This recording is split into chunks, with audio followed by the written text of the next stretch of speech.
Hey everyone, welcome to another Mr. Dave Pizza review. This is Dave, and today I am reviewing a game you probably didn't expect to see on my channel, but one which is worth considering and one which I want to talk about, which is Fields of Mistria, which came out on August 5th, 2024 from NPC Studios. And this is a farming sim, life sim, and dating sim with a pixel graphic style and very similar in nature and style to the classic indie Stardew Valley, which I have played quite a bit and is actually one of the reasons I am playing this game. I love Stardew Valley and I love farm sims, and it doesn't matter how old you are or who you are, you can enjoy these games. And I'll be talking a little bit about that and who the game appeals to, but also who the game can appeal to, and some of the pros and cons of the game. And I did have a chance to play it. This is more of a first impressions type review rather than a full comprehensive, beat the game kind of review, but I did play enough of it where I feel like I've gotten the idea of the basic mechanics of the game and some of its pros and cons. So I'll go ahead and get started with the review, and I have some gameplay in the background here you can watch, mostly as I try to find people in the town, similar to the Stardew Valley initial quest, where you go and meet all the townsfolk. So I'll talk about that, and at least I'll talk about the quest system and I'll talk about some of the similarities to Stardew Valley as well.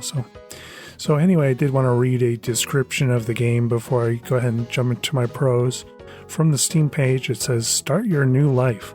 Build the farm of your dreams as you discover a world brimming with possibilities. Magic, romance, and adventure all await you in this nostalgic farming life sim RPG." And it is definitely an RPG. It has a lot of JRPG similarities, I'd say, more so than Stardew Valley does. So that was kind of interesting. And so what am I doing playing this exactly? Obviously it has more of a slightly feminine appeal, which is fine. Might not appeal to the most macho of gamers, but that doesn't make it any less than of a game. It's overall a very high quality game and a really great release. The game is only $13.99, so I thought that would be something to jump on, and it was actually one of the most anticipated and highest rated games of last year. So I think it's worth talking about as a gamer, and I do talk a lot about indie games on this channel, so I think I do want to cover it. So, like I said, it's definitely a little bit cute, but not lesser than in any way.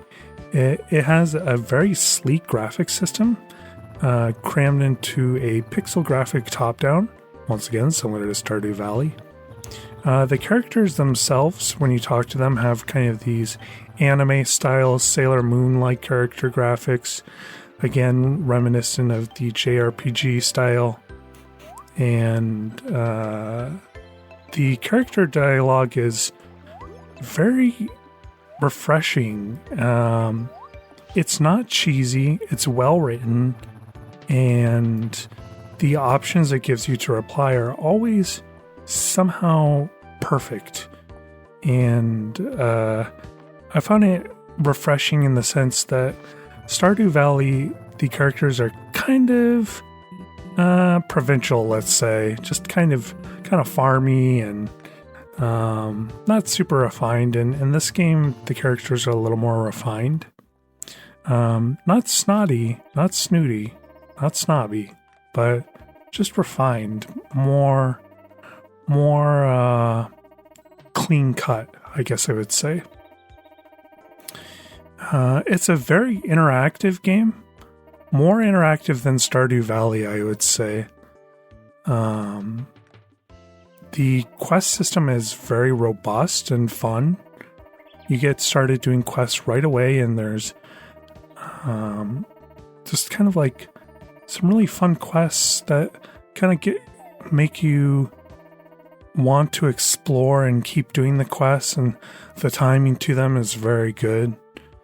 It has a character tracking system on the map that makes things a lot easier. That was one problem I had when I first started Stardew. You're supposed to meet all the townsfolk and you don't really know where they are. But this one is a little bit easier. It still gives you some initiative to try and figure things out on your own, but it does make things a little easier that way.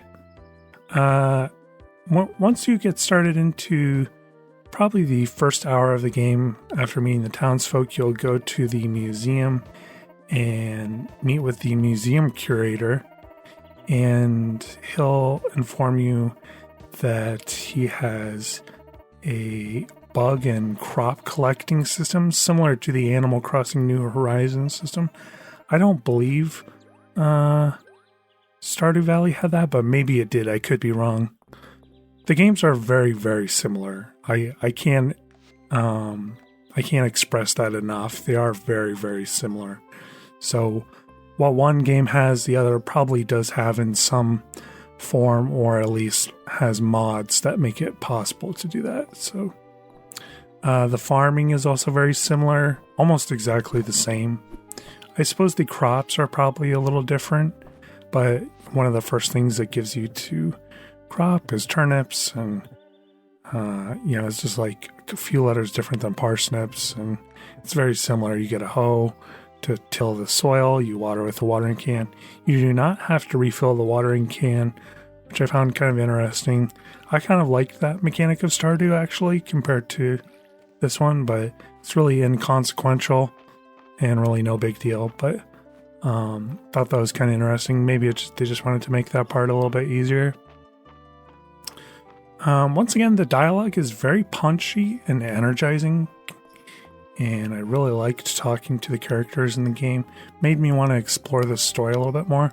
This does also have a dating sim element, so you can play it as a dating sim and get to know the characters a little bit better, and that is one thing that's kind of interesting. It's not something that would appeal to me necessarily. I do like the social mechanics of some of these farm sims, but the dating sim is not super interesting to me. That's just me. But it could be interesting to you, so definitely something you want to keep in mind. And apparently has a kind of like magic and fantasy system. Not totally robust. I guess you do use magic sometimes, but not all the time. And yeah, so that's the main pros of the game. I did play for a little while, and I got to meet the townsfolk and did some quests, and it was very fun. Very fun. I liked most of the elements of it, and I probably would play more, but I'll get more into that towards the end of the review and talk a little bit about that. So I do want to go over the main features of the game, which are listed on the Steam page, which I always do for my reviews. And I'll just go one by one and talk about them, or at least read them. I may not have to elaborate, but customize your character, home, and farm to suit your style. That was something I saw. Farm, fish, mine, and craft your way to revitalize town. They did say something about having a renown system, which improves the quality of your town. So that was kind of interesting. Find your ideal match with one of 12 marriage candidates. Heart progression past 6 hearts and marriage itself will be added via future updates. I'm not sure if that has been updated yet. It is in the second update phase of the second major update phase of the game, so that may be in there. I'm not sure. Raise adorable animals and breed rare color variants.